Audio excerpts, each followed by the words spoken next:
Welcome back, fellow armchair generals. This is Gamer 1745 here, and we're in December 31st, 1937, and this is what Spain looks like.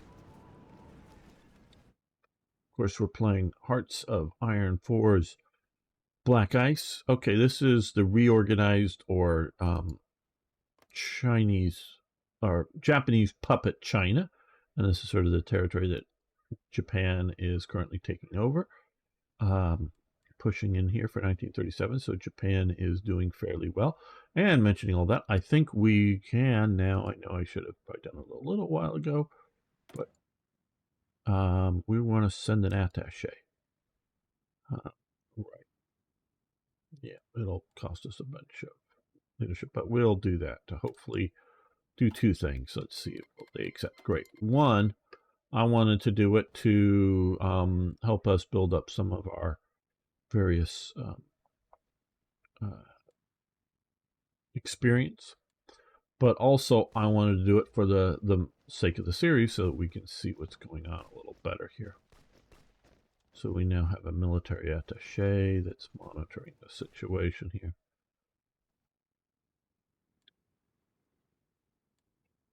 What resources did Austria have? Well, a lot of the standard sort of stuff. Let's see if there's anything particular here. Aluminum. You know, they had a lot of steel. I mean, not a lot compared to what Germany has here, but more. Manpower is a major resource for Germany.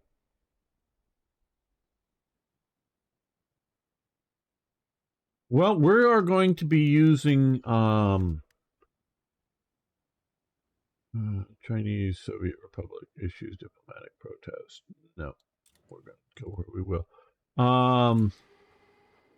I'm going to be using these Arno here, these versions here, and so I'm not going to make other ones right now. Need to keep the series moving along and keep things going. Talking too much. Okay, so we've got to here.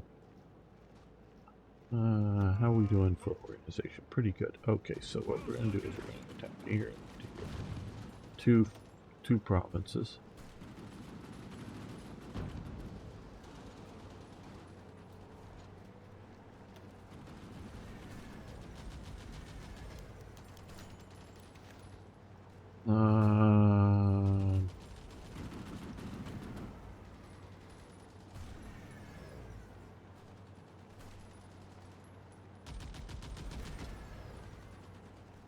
No, we don't care about Yugoslavia enough. And mentioning that, it did make me think. Let's update here. Let's see. We're going, well, before I do that, I want to see.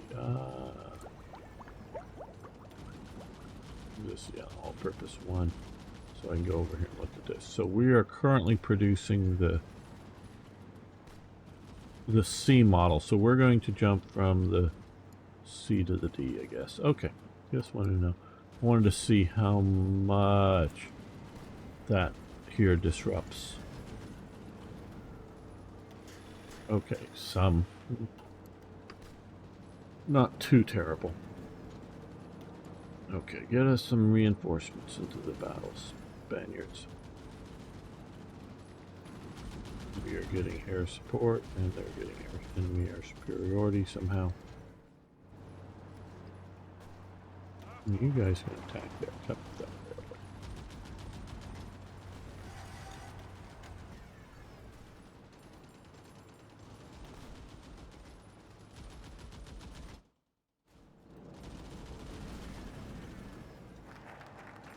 Okay, expand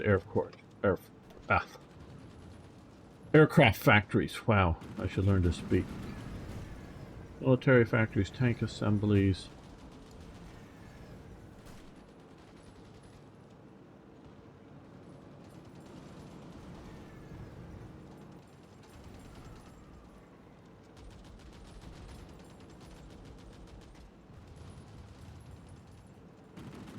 Let's do this. 7 days. We'll get this done.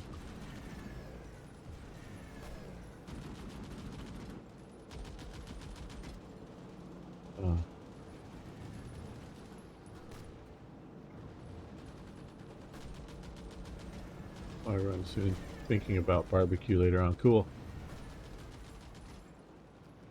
With you guys, but we'll definitely play with.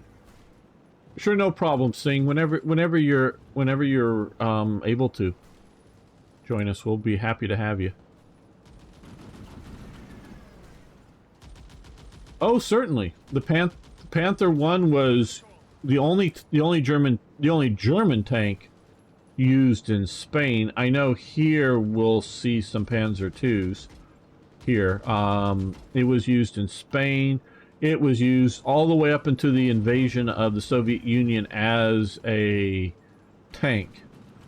Later on, the holes are used, you know, to mount other things on them and whatnot. But okay, radio equipment. So, oh yeah, no, the Panzer 1 was definitely used and in very large numbers.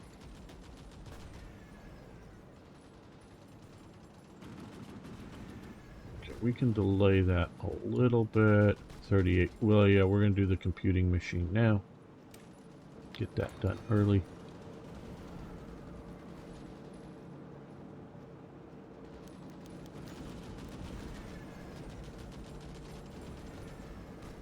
We're going to leave them be.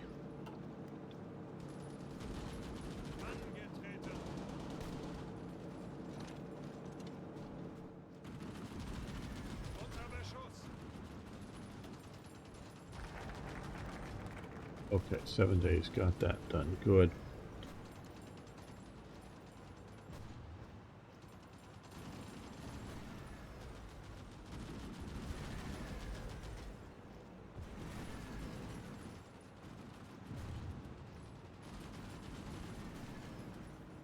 Been Monday, okay, adds research.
Just looking down here, I haven't looked through some of these. Expand industry here. Yeah, that's if we were doing with China. Can't do this until January 25th. So that's just a few days away, I think.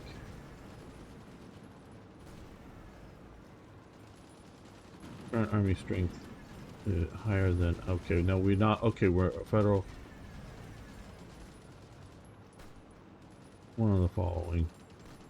Oh, okay, yeah, we can, okay, so after January 25th. So actually we're going to wait and let this build up for a few days, go across here, then we'll see about getting Austria in.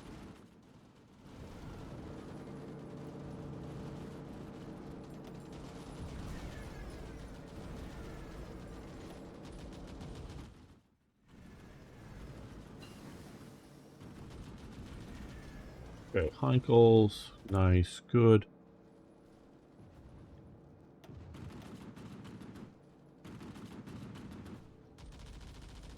My favorite is down here with the P, that sort of all-rounded shape. That's a really cool shape. Aircraft. Okay, well, we're now in 38, so we'll do this, because I've sort of been waiting to efficiently do that.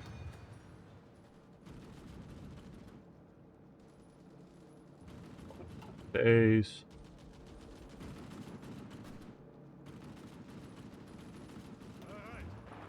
Looks like they're now retreating out. Let's see if we can occupy this. They're coming into the Italians.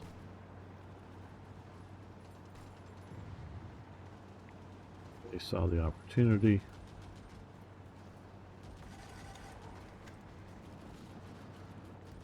Now I want to go to there. We can cut off this Barcelona from the rest of these guys here, put them out of supply. Okay, so we've got into here. Panzers come in and occupy here. But we can also encircle Valencia, that would be helpful too. Okay, can we do this? Yes. There we go.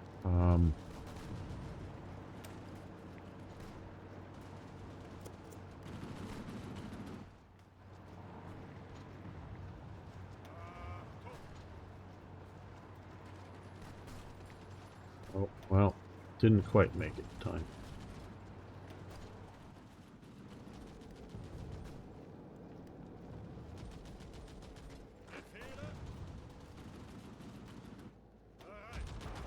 Oh.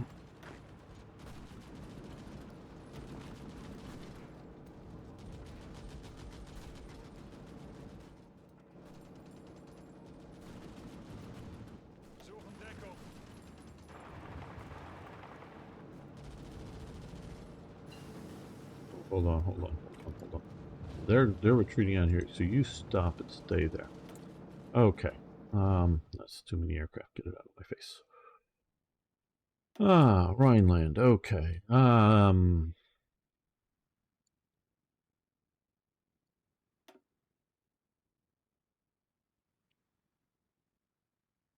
38. So we can do static AIs. We'll do that. Or AAs, not AIs. Will you use fast bombers? Well, yeah, I think so.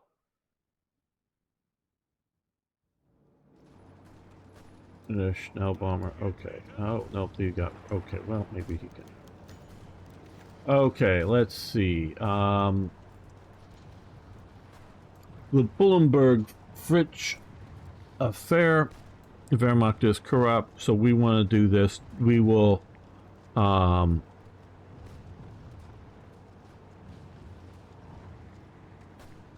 get rid of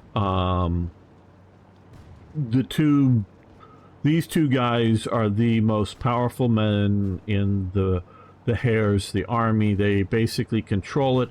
If we can get rid of them, we will gain more control over that, so that will help us.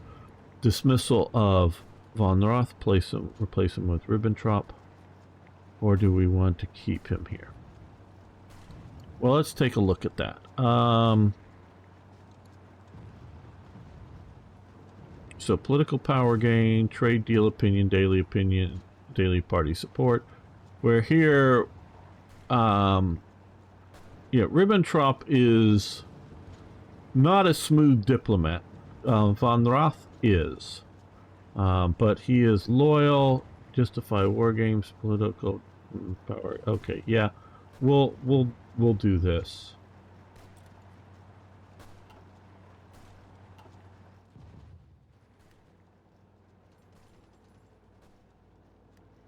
Okay, Singh, you have a very good evening. Thanks for hanging out with us. Okay, you stop attacking and you stop attacking. Let all these guys retreat. Falkwolf takes air experience, very good. Let's get that one division out of there. I know there's a partisan unit that showed up in here, but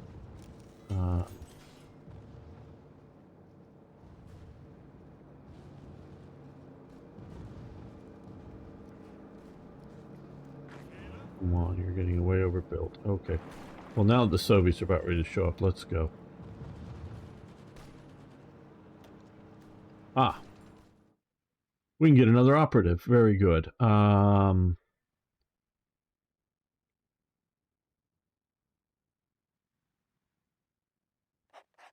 Let's do that. Another operative. I do not do the spying stuff well. I know that. Okay, well, we are now in 38. Yeah, more military factories still. Oh, we can do... No, that did use up. Okay.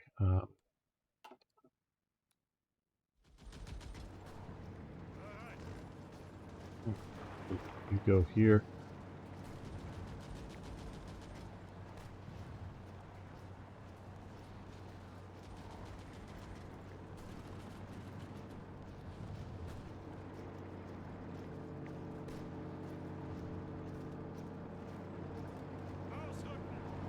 You go up there, hopefully unopposed.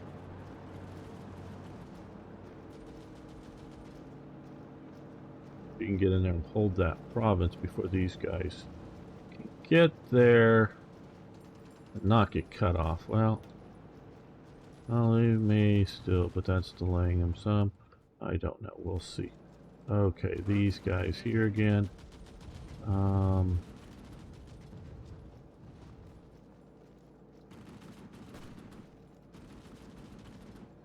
Looks like they're evacuating Valencia. Somehow we're doing a joint industrial policy with...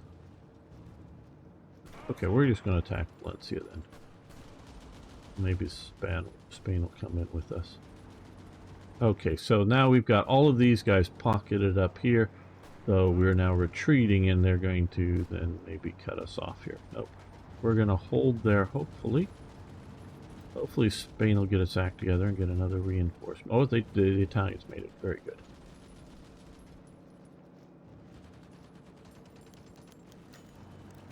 Okay. Replace Goering as economics minister.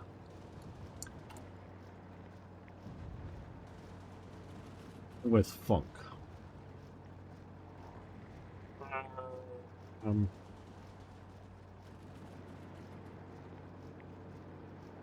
Like I say,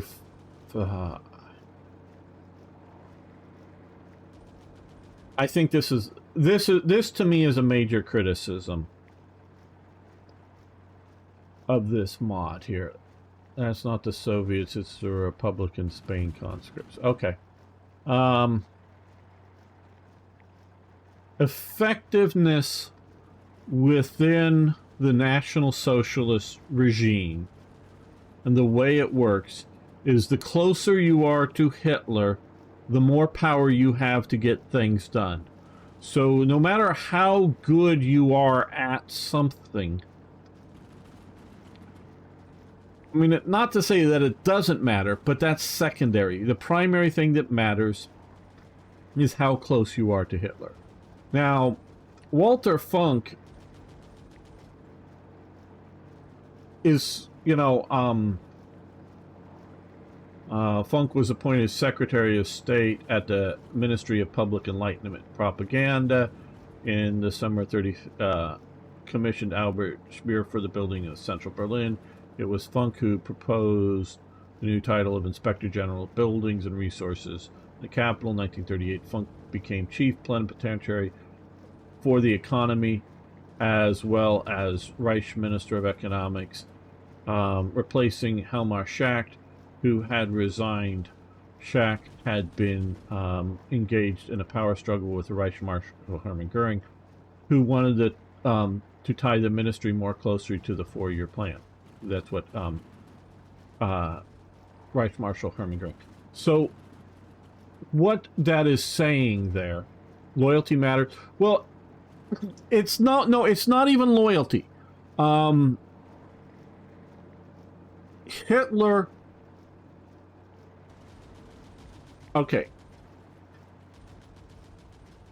My understanding of fascism is the idea of a planned economy. Okay, knowing, figuring out that, okay, every citizen needs a new pair of shoes every year because people walk around a lot in Italy and shoes wear out fast, let's just say.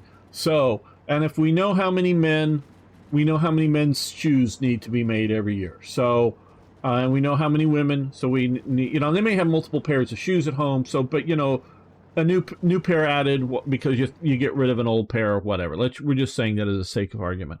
Figure that out. So we know how many pairs of women's shoes and we know how many pairs of men's shoes. We have a general idea of shoe sizes, So yeah, we're gonna overproduce a little, in a few shoe sizes and whatnot, and so we're gonna plan out the economy. That's what fascism and communism both want to do. Where National Socialism under Hitler, he doesn't want to do that. He wants competition. Now, he doesn't want what he sees as capitalistic exploitation. So he doesn't want a free market. He doesn't want the idea that a business, well, hey, charge as much as you can for this product to make as much money as you can, as people are willing to pay. No, you get to make your appropriate amount of profit, because he does understand, like in fascism, they both have profit motives there, unlike leveling socialism or communism. They both have a profit motive there, so a profit margin is good, but not too exploitative. Because again, Hitler sees capitalism as exploitation, but he does not see competition as exploiting. Okay, so Hitler likes competing groups. That's why you have Henschel and Porsche and the other works, as we can see here, Alket, Mann, Vomag, the Nibelungen works, Krupp, the Czech company, that's who these are, the people, CKD. He wants all of them to go, oh, who's going to design me the next tank? And they all get out there and they all go design and they all trial and they all figure it out to do the next tank. Now, well, I was going to say this is only one customer. Well, actually, there's three customers for tanks. The Army, they buy tanks, and they actually buy tanks. They're not just like the Soviet Union produced and given to the Army. The Army buys tanks. The Waffen-SS buys tanks. And eventually the Luftwaffe, because there are the Hermann Göring division in the Luftwaffe, which starts out as a parachute unit, but becomes a bloated, oversized ground division. Plus, there's a bunch of other Luftwaffe field divisions that buy equipment. So there's three customers, shall we say, for tanks. Yeah, we can talk about sales to Italy, which they do. Panzer IVs and Panzer IIIs, the late models of those and whatnot. But there's three basic customers there. So, and there's more than that customers for rifles, shall we say. And there are. And the FG-42 that probably a lot of you have heard of, that the Luftwaffe gets, that's sort of some people call it a light machine gun. Really, it's designed to be a select fire rifle, so it means it goes semi or full automatic. It has a bipod built in it. It's the paratrooper rifle. Well, that is, Göring is looking for a ultra paratrooper rifle that in a pinch it can be, sort of a light machine gun, because of the problems with all of the parachute drops, and particularly shown how glaringly bad it was in the Crete invasion of jumping in without good firepower. So you have these different competing companies, customers talking to the different companies, I want rifles.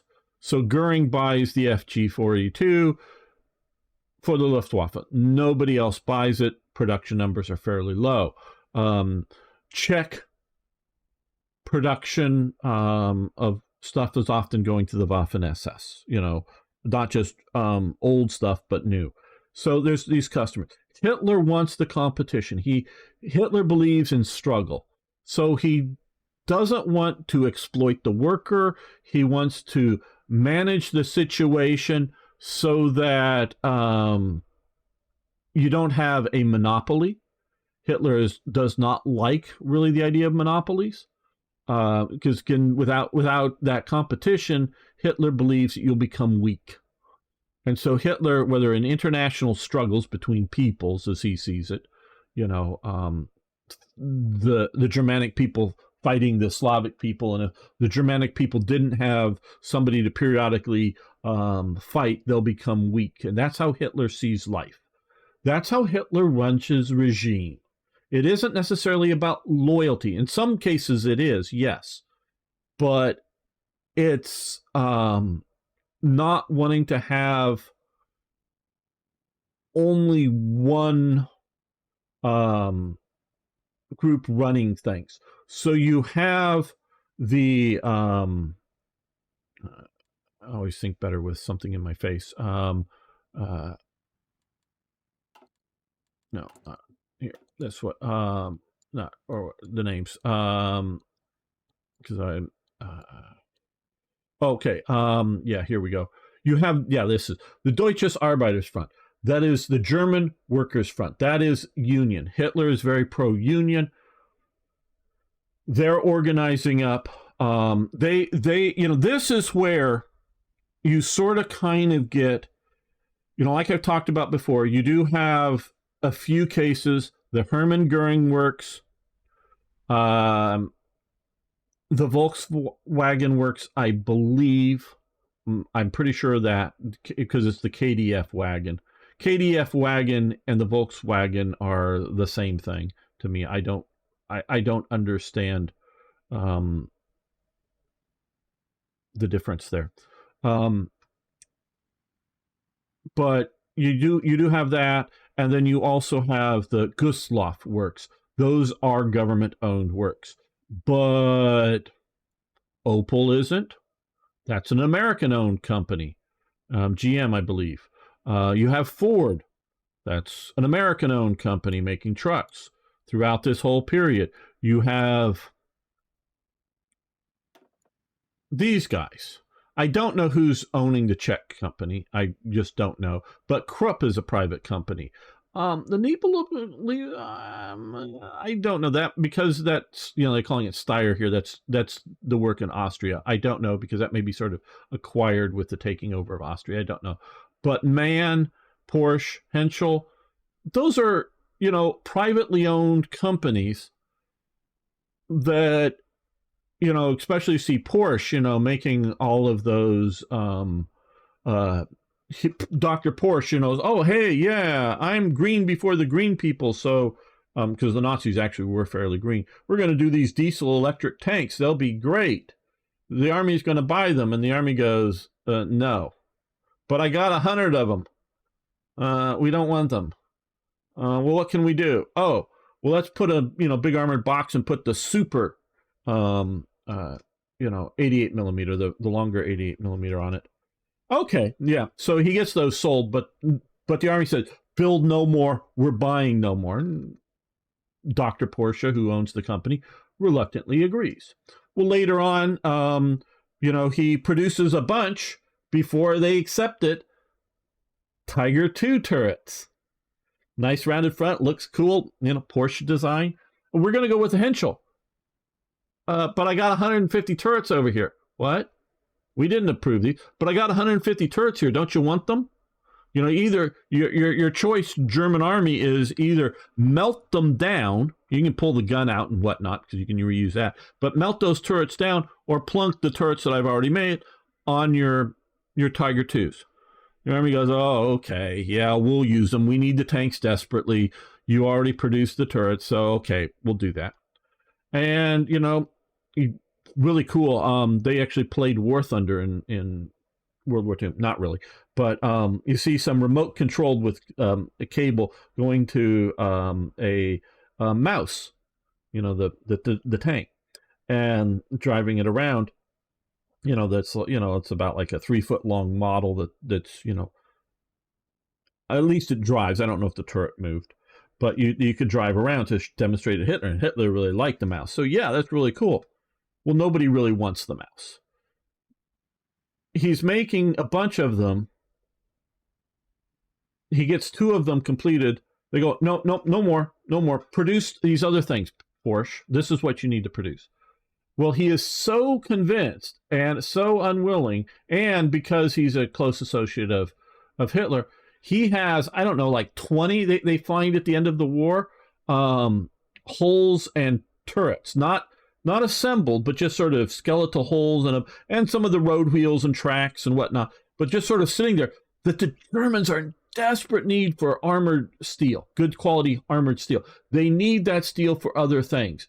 They're actually, there's reports of like a Panther being just hit once and a bunch of the turret just cracks and goes away because the quality is going down, that the steel that the factories are being given is going down so badly that it's no longer good armored steel. It's just sort of like, I don't know, mild steel or what poorly prepared steel. I don't know quite the definition that you would want specifically, but the quality is going down.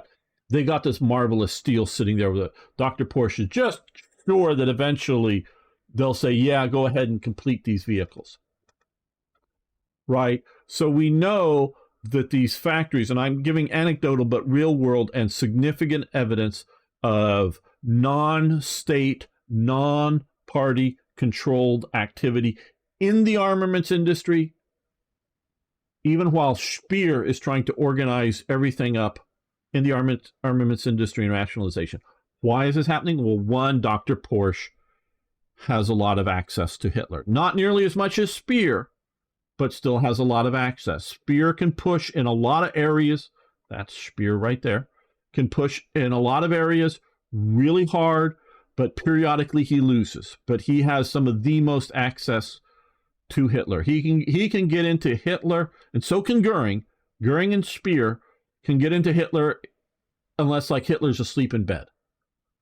If Hitler's having a private dinner, Speer and Goering could walk in. Martin Bormann or any of the guards, none of them are going to say no, unless maybe Hitler's, said, no one comes in under any circumstances.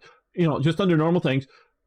Even if they're not invited to dinner, there's no place to sit there, they can just come down and sit there and chat with the people. That's the kind of level access Speer and Goering have. It's access. And so Hitler wants these competing organizations. Oh, and to get back to the organizations here. So you have that going on, but where you do sort of get, like I do say, nationalization is Hitler is very pro-union. The modern post-war people want to make it that, well, he attacked the unions. Yeah, he attacked non-national socialist unions, arresting a lot of the leadership of the elements of the other unions and inviting all the union members, whether they be socialist unions, or sort of moderate unions, all the members to join the German Workers' Front. Well, there are representatives of the German Workers' Front in every single significant factory. So it's the idea that they don't have control of the factory, but they have a lot of influence. And it depends on who you are and what you are and where you are in the hierarchy. So if you're, Porsche, well, the guy with a very glamorous wife, the head of the, I'm forgetting the head of the, I'm picturing him. I'm just forgetting his, maybe he's here. If I saw, actually, okay, I'm just almost on the tip. But the guy in charge of it does not have that access to Hitler. Okay, so you have but this is, the workers being organized.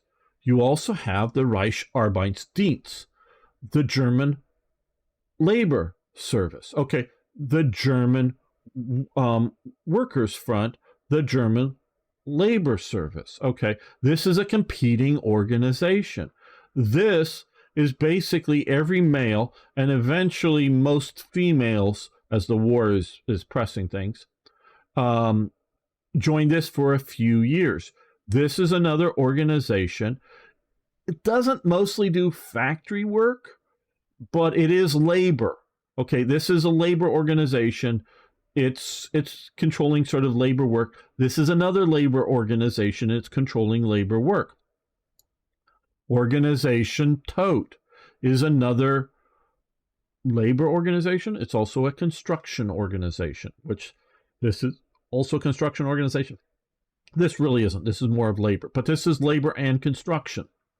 Okay, so these three organizations are not 100% overlapping, but do have some Venn diagram, some overlapping responsibilities going on. And this is outside of, shall we say, the SS production complex, which, yes, uses a lot of slave labor, but there's also non-slave labor elements in it that don't have DAF or anybody else's influence.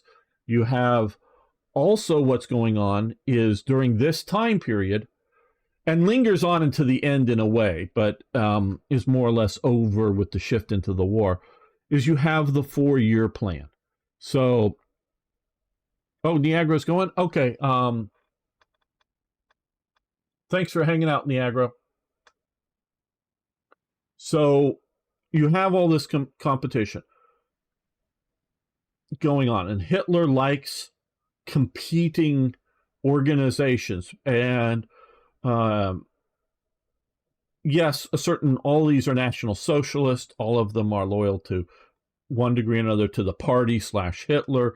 Obviously, he's eliminated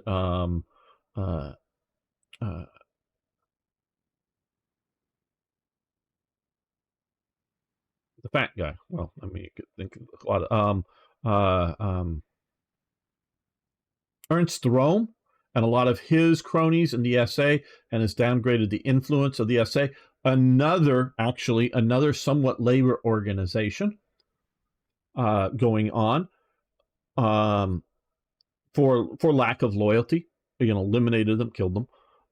So you have these different organizations going on. Well, okay. So Hitler likes the competition, unlike a planned economy. And now they end up with a planned economy because the primary customer or customers is the war. If you just talk, the customer is the war. Yes, like we say, the Luftwaffe buys tanks, the Army buys tanks, the Waffen-SS buys tanks. Basically, only the Luftwaffe is buying aircraft. Yeah, the Friesler Storch is actually, there are some owned by the Army and flown by the Army, but 95, 99, somewhere in there, % of the aircraft are owned by the Luftwaffe. The military aircraft.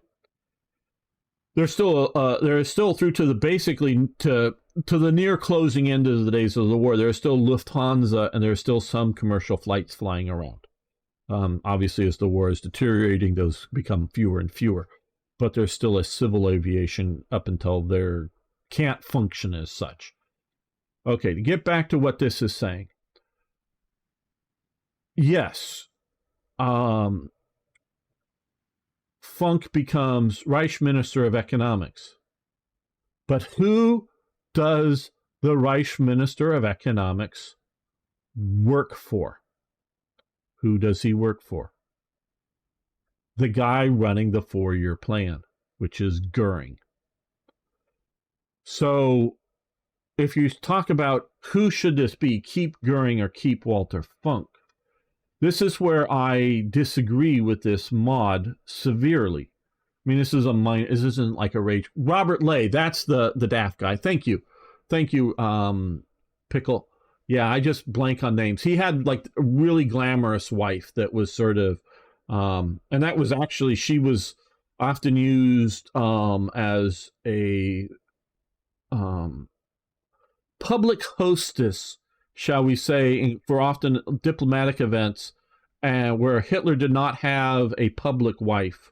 Obviously, he marries Eva Braun, and Eva Braun is his lover, but she is a private situation that only the inner circle ever meet.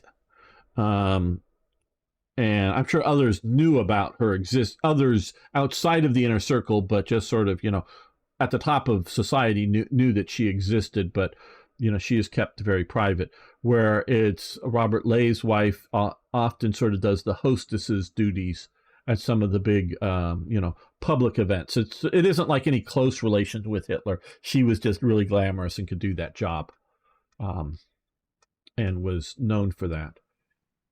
So, this isn't like rage quit like it did over other things. I disagree with how they're organizing this up. The reason Funk has any power, which I'm guessing that is supposed to be Funk. I'm used to seeing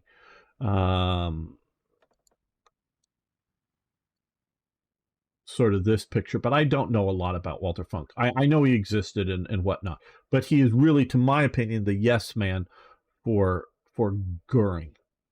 How does a division from Germany during this time does Hitler order division's creation? I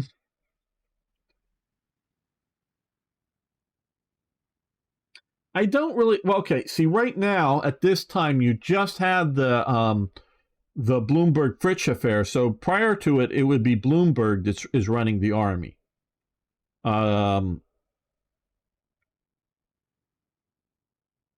Hitler mostly is not running the army at this time. It is, the army is under him. He's just gotten rid of the two most powerful guys that could say no to him in the army. I don't think he's micromanaging it to that level. And I don't think he may sign the paperwork for some of those things, but I don't think he's really running them even to the end of the war. So, to me, these should be one and the same. There should not be a distinction between Funk and Goering, because you don't have... Funk has no power without Goering, is what I'm saying. And so I just don't see a distinction here. We get some political power, added stability, remove Goering visors, losing all of that affects factory output, and we get military. We're doing more military factories as opposed to civilian factories, as opposed to railway, but we do get military factories, small arm tanks. Yeah, I guess we will do this, but I really...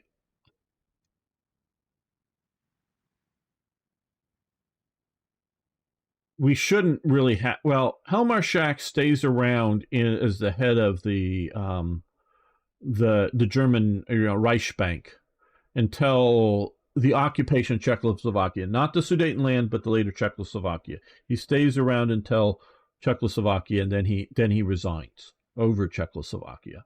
And it's sort of a private thing. It isn't like a big public resignation. But so I guess we will do this. So Schacht was mostly out of the... Well, he was half in, half out. Oh, wait a minute. Oh, shit.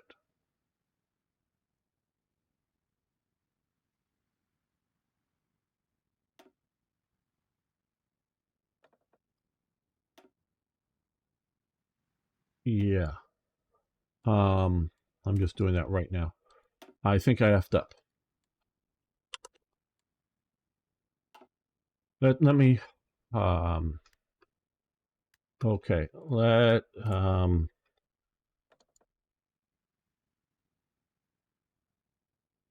All right. Let's load this up. I want to come to this autosave, and I'm just going to burn through this real quickly here.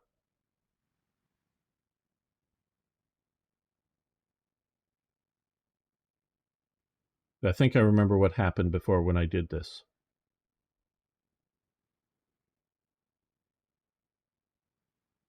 And this is sort of a massive warning to you, the player. Come on, load, load, load, load, load.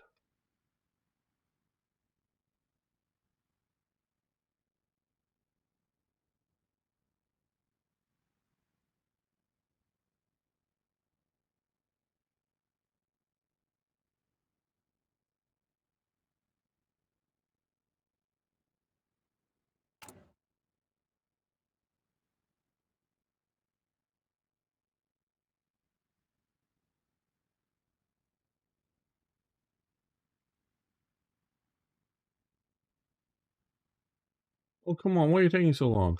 There we are. Okay. Okay, let's just turn this up to full speed and go. Okay, yeah, we'll do this. We'll get rid of these guys. Interesting. Yes.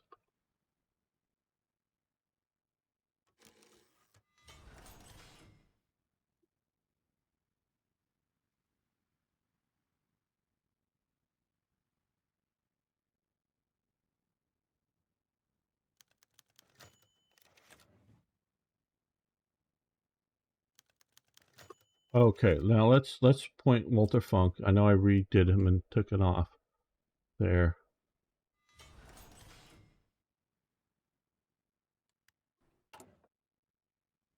Okay, it's staying here. Okay, I thought we lost the 4-year plan.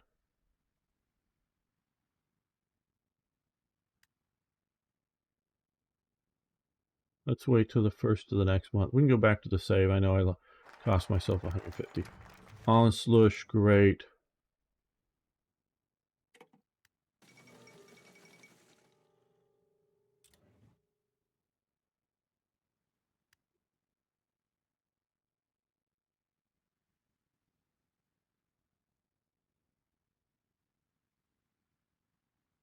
Okay, well, I guess we don't lose the 4-year plan. Okay, well, guess not. Okay, well, let's go back to that save.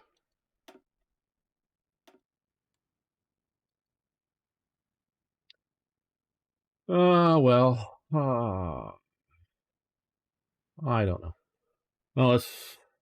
I think we're going to end this episode. It's probably gotten a bit too long as it is, so we'll go back and replay a little bit of that, I think.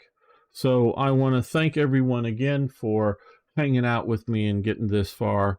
I thought I played this recently because I did play through to 1938, and I thought, well, maybe it's at the first of the year. I don't know. We will see. And I thought I lost the 4-year plan because I didn't have Goering in there.